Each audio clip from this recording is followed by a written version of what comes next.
Tapos lang umulan ngayon. Eh, parang gusto ko kasing bumili ng palamig. Kasi walang hindi ko alam kung saan ako bibili. Pero ang alam ko, dito malapit sa amin, meron ako mabibilihan eh. Ayan, ito buti na lang meron ditong malapit na bilihan ng palamig. Oh my God! Magkano yung palamig nyo? Chocolate na lang, pero gusto ko lagay natin dito.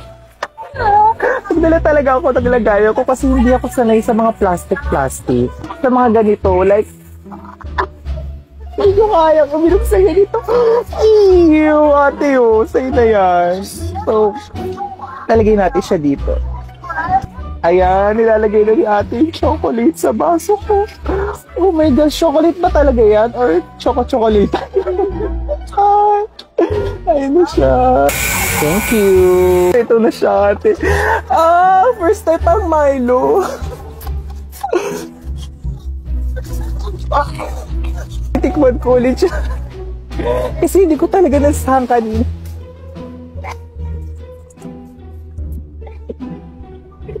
Ate, ang tamis na.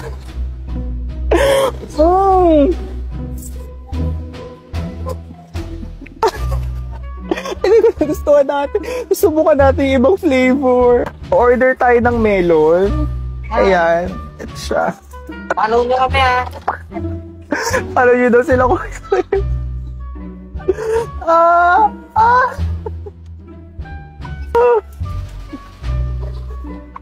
Ate.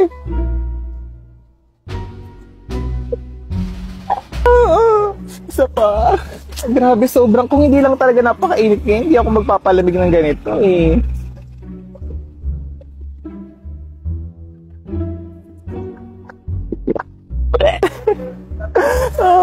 Hindi ko kaya.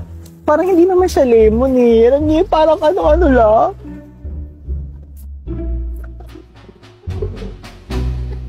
Talagyan natin siya ng straw.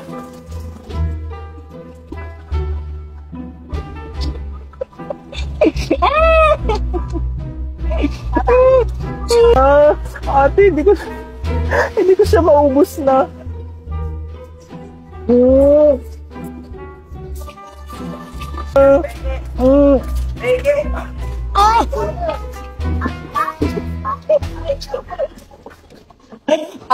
Oh my God. Baka ate, hindi ko talaga kaya. Kailangan ko nang i-cleanse yung palate ko.